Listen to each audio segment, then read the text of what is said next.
Bertambahnya populasi manusia di seluruh dunia mendorong industri-industri farmasi ikut berkembang dalam rangka memenuhi kebutuhan obat-obatan.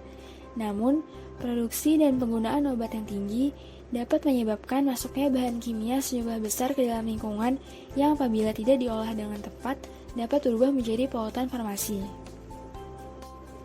Jadi, polutan farmasi adalah produk farmasi yang tidak memiliki penanganan yang memadai. Polutan farmasi dapat berasal dari beberapa sumber. Yang pertama adalah manusia. Ketika manusia mengkonsumsi obat, lalu obat tersebut masuk ke dalam tubuh, dicerna, dapat dikeluarkan kembali melalui urin dan kotoran. Sumber yang kedua adalah limbah rumah sakit. Misalnya, obat-obatan tidak terpakai, wadah yang terkontaminasi, darah, bekas suntikan, perban dan pembaut bekas, limbah laboratorium, dan perlengkapan medis yang sudah tidak terpakai. Sumber yang ketiga adalah produk perawatan pribadi seperti minyak wangi dan kosmetik. Hal ini terjadi karena ketika pemakaiannya kemungkinan tidak sepenuhnya terserap oleh tubuh dan ketika dibersihkan dapat berakhir di lingkungan. Sumber yang keempat adalah ketika proses produksi bahan farmasi aktif, di mana proses produksi ini dapat menghasilkan limbah seperti sisa reaktan, pelarut, katalis, maupun zat intermediate. Sumber polutan selanjutnya berasal dari peternakan dan aquaculture, di mana penggunaan obat-obatan atau bahan-bahan farmasi pada aquaculture dan peternakan dapat dikeluarkan kembali melalui kotoran hewan ternak tersebut. Polutan farmasi yang berasal dari kegiatan peternakan dan aquaculture dapat secara langsung dilepaskan ke lingkungan, sedangkan polutan farmasi yang berasal dari limbah rumah tangga dan limbah rumah sakit akan diolah terlebih dahulu di IPAL. Akan tetapi, sebagian besar IPAL tidak dapat sepenuhnya menghilangkan polutan farmasi, sehingga efluen yang dibuang biasanya masih mengandung polutan-polutan farmasi.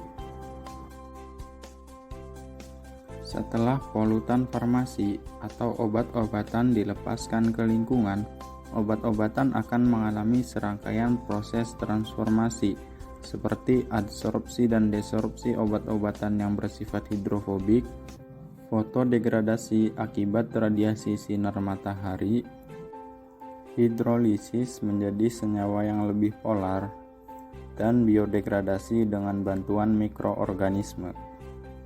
Sekarang kita masuk ke bagian dampak.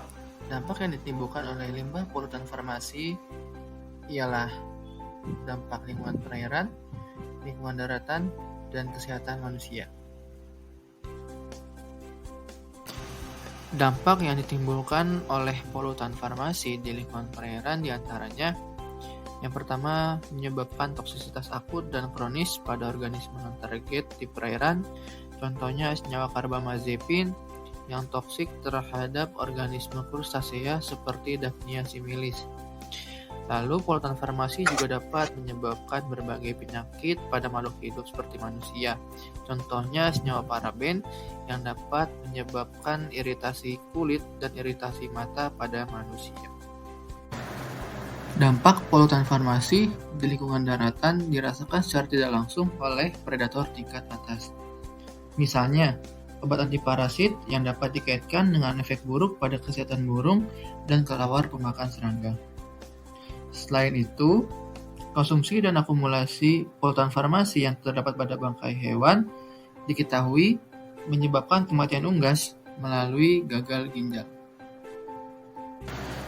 Pada manusia, polutan farmasi dapat mengganggu sistem endokrin, menyebabkan gangguan homeostatis dan efek samping lainnya.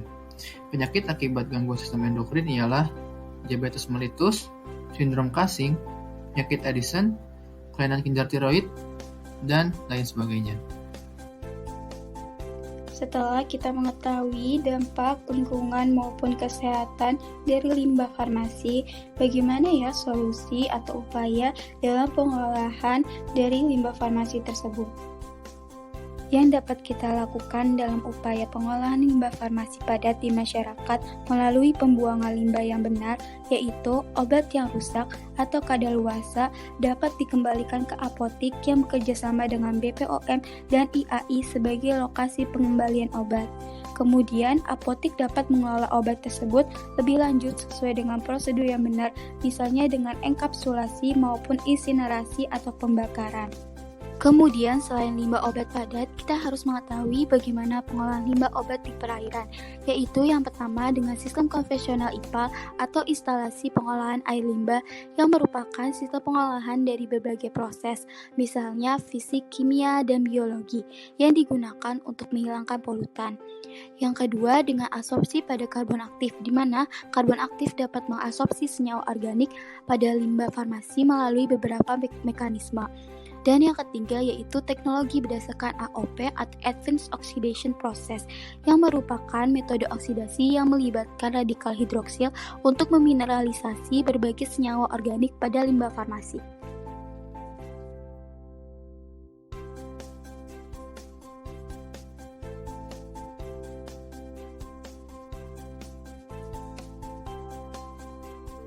Sekian video dari kami.